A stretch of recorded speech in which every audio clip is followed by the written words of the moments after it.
Good morning, my peoples. Good morning. I'm hoping y'all are having a good Saturday morning. This is Saturday morning about 4 o'clock in the morning, man, California time. This is the West back on for another reaction. As y'all can see, this is in the background. Y'all can see the big U indictment sheet of all of the people that was arrested and a few that wasn't arrested. You know what I'm saying?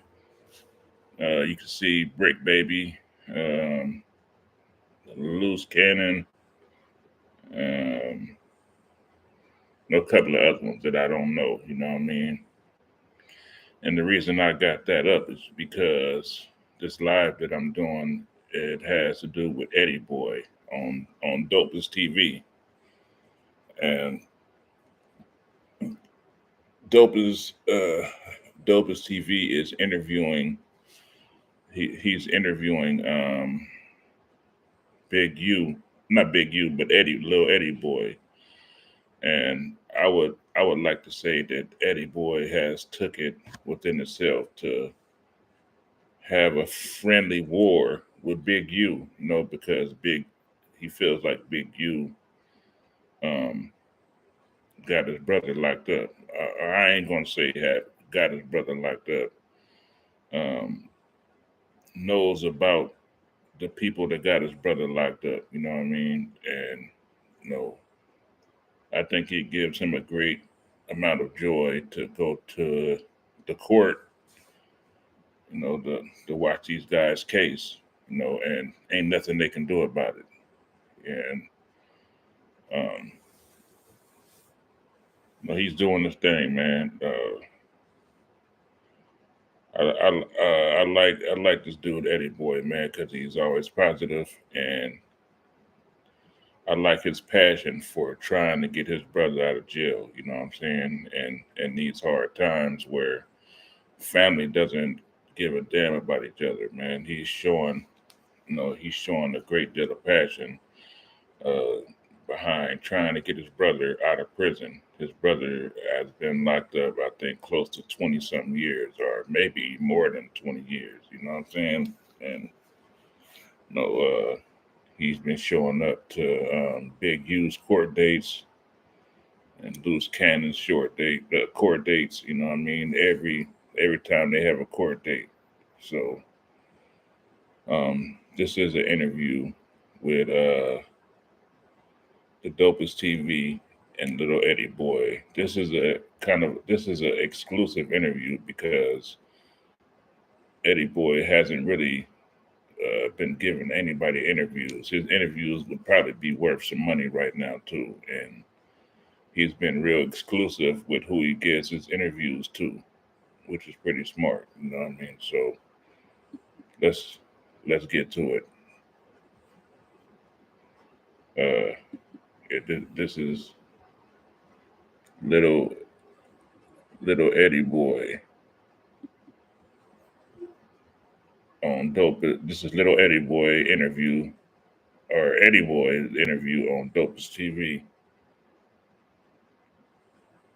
So y'all be patient with me as I get it on.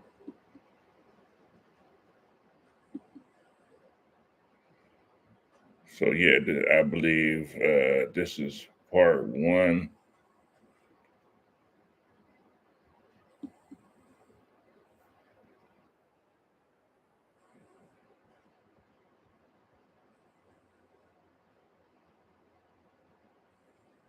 I think this is part one of I believe, of Little Eddie Boy's interview on Dopest TV.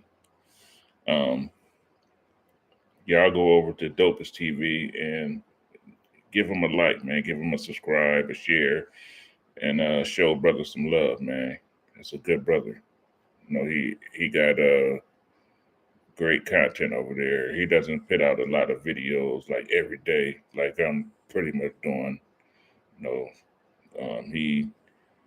he puts it out when it's important. I would like to say, man, he puts up a lot of exclusive interviews. interviews that are going to say something, So y'all go over there and subscribe to Dopest TV, man.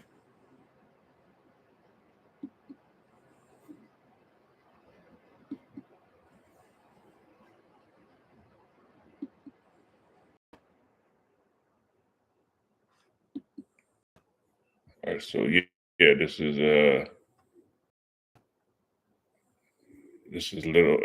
Eddie Boy. This is Big Eddie Boy's interview on Dopest TV, and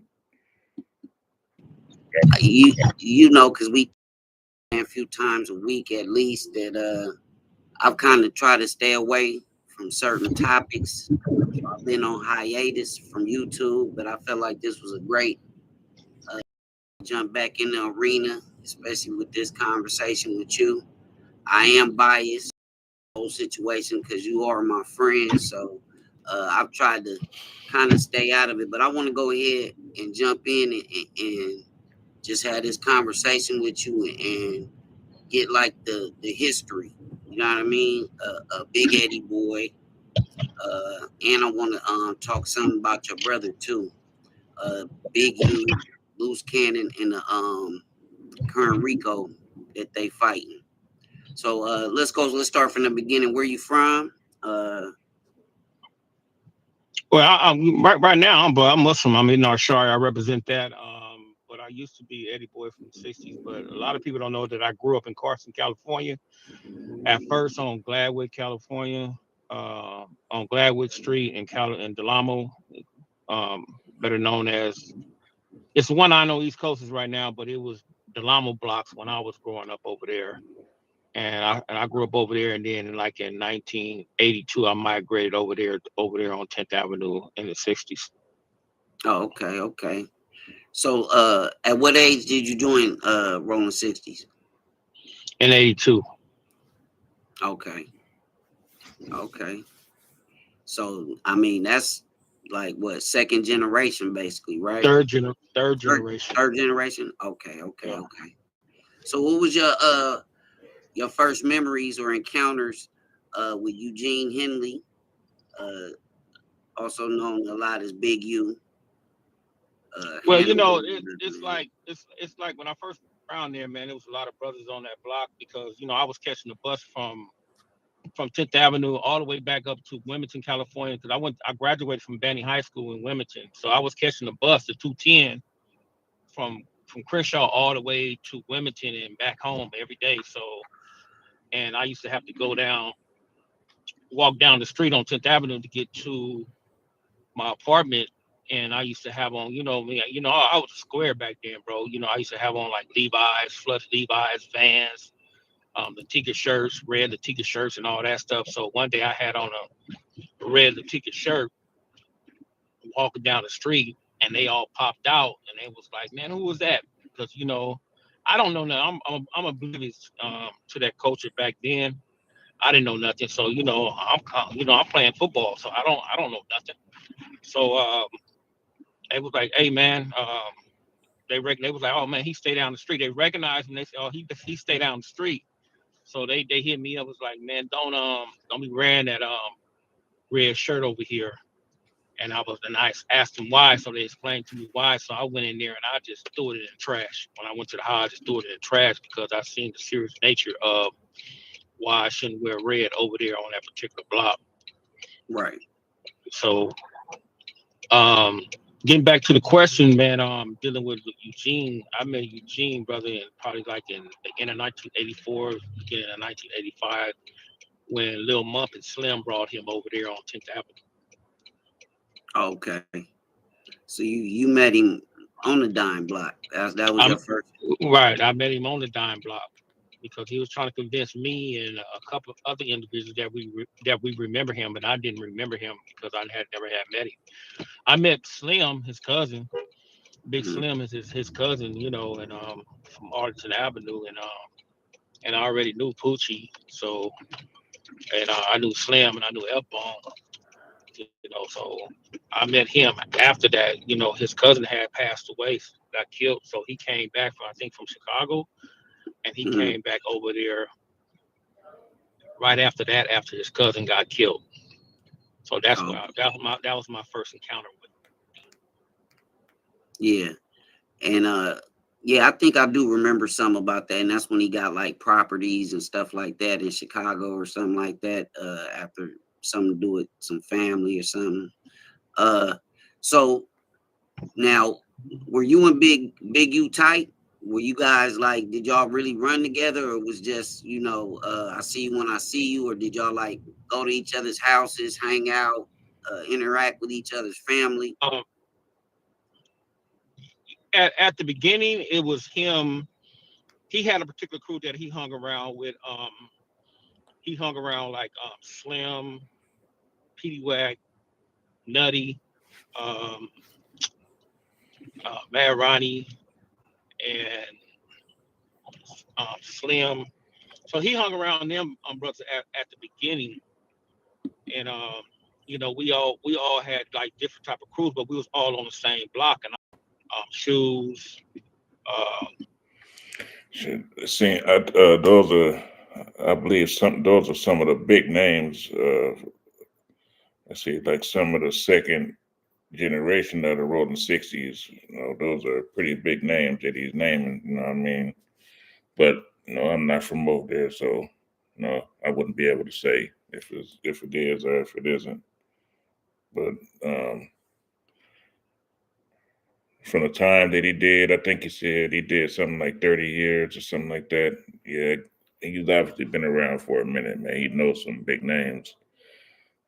I would love to see this dude get together with Kev Mack because Kev Mack does a lot of Rolling 60s history.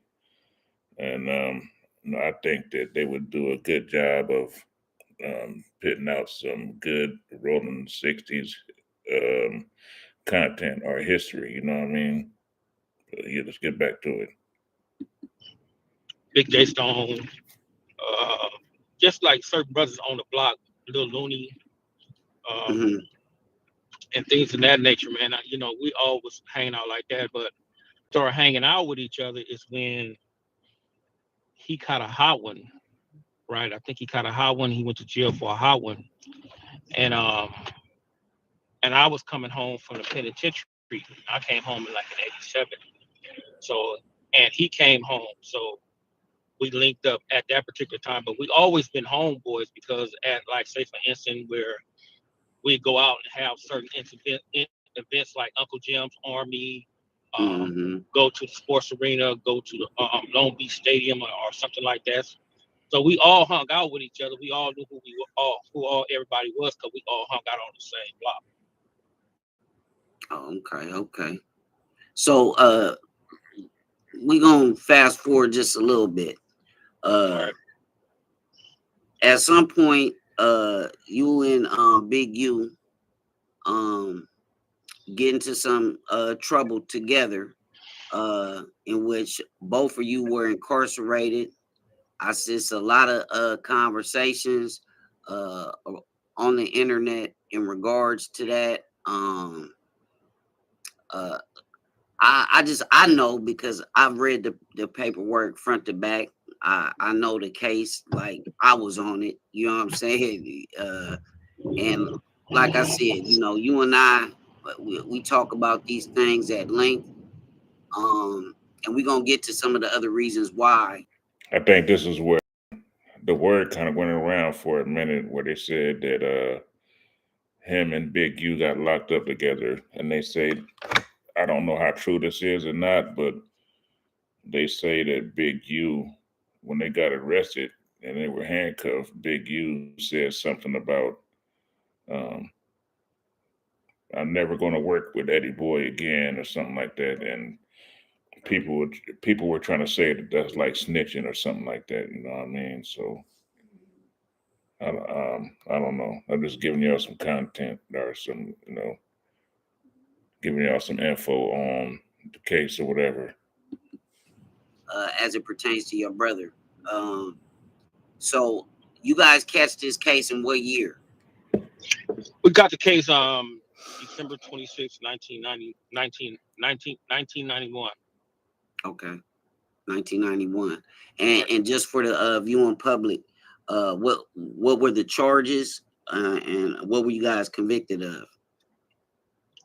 We was charged with possession, um, conspiracy for possession, um, robbery, and he was charged with having a firearm. I wasn't charged with having a firearm because they didn't find no firearm on me. Mm-hmm. So And, we was convicted. We was convicted of. He got convicted. I got convicted of everything. He got found not guilty on the conspiracy charge, and I got found guilty on all other three charges of count. So when we the charges only carry like 5 years, bro, at the max. mm-hmm. But what they did was they had this new law of dealing with how much drugs that you had. They enhanced you like 10 years and stuff like that. So we got a lot of enhancements on our sentence. So they enhanced us like he got 23 and I got 32. So they enhanced him almost like 15 years, 15, 13 years, and they enhanced me almost like 20 years, 20 something years, almost 25, 26 years. Now, I mean, I'm gonna have to ask some of these, the tough questions. I'm not gonna shy away from them. So when you guys get, how much time did you get, and how much time did Big U get? He got 23, I got 32. Okay. Um. So it's been a lot of talk about Big U uh cooperating in any way. You want to speak to that and how that led to other interactions in prison or other When we first when situations? we when we first got cracked, bro, we get arrested. Um, they um they gaffed him up and he was saying something, but I couldn't really make what he was saying. And when we got to the substation, Lennox, they kept pulling him out, and I kept asking. I asked him, I was like, bro, why they keep pulling you out, man? And he was like, oh man, I know them for 4800. I was like, because that can be feasible because I understand he was in 4800 fighting a murder.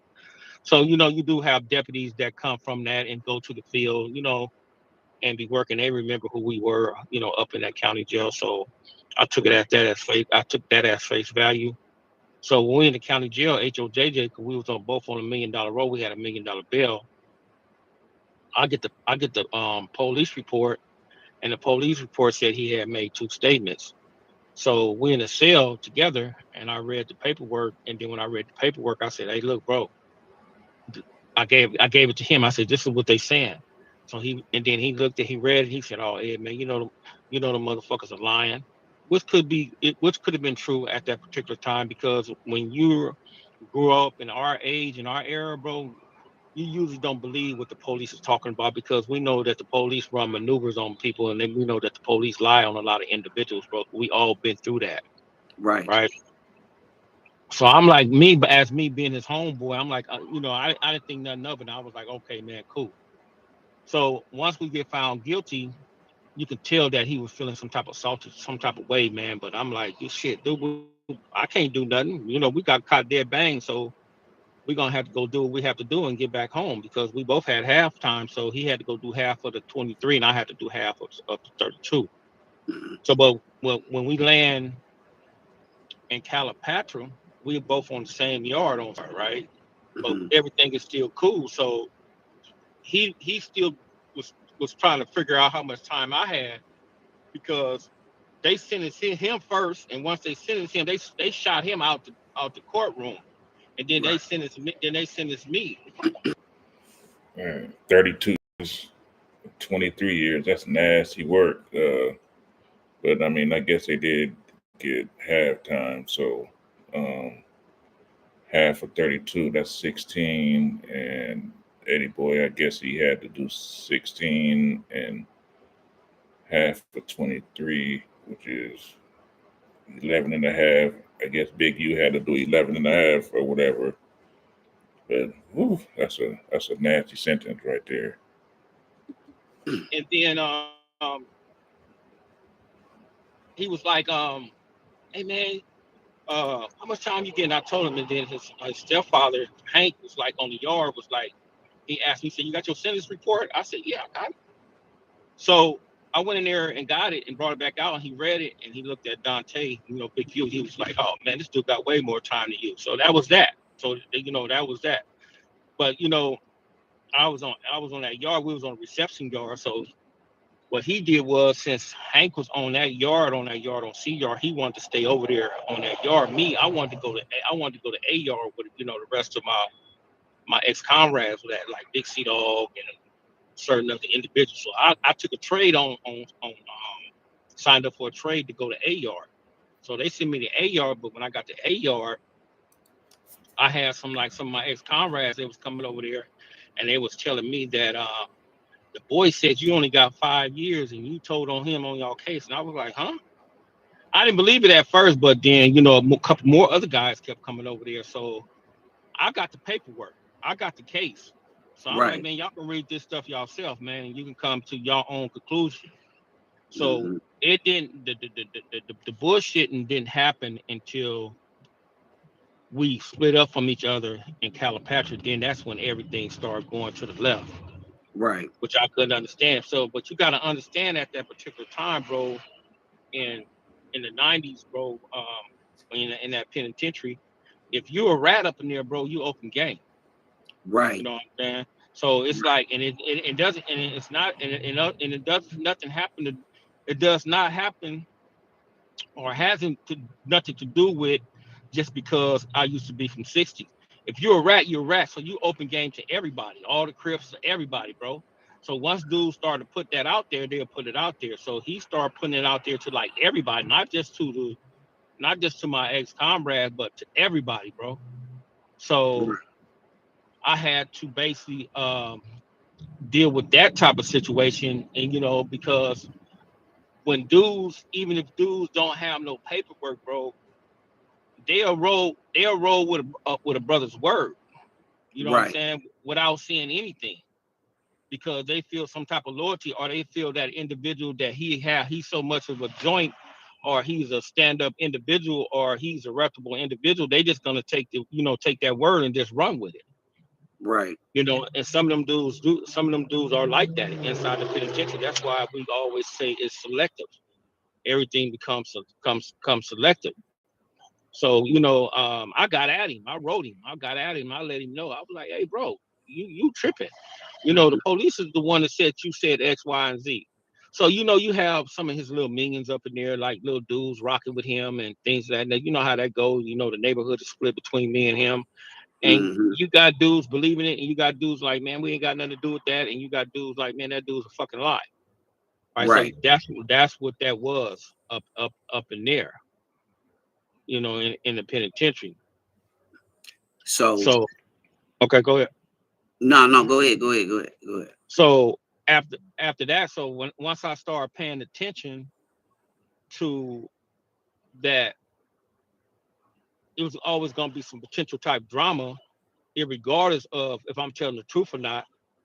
I just started manning up on a different level. If somebody had something to say about it, or if I felt the individual was rocking with that on the left way, I was just getting off. I was just taking off, at the drop of a hat, and wasn't saying nothing.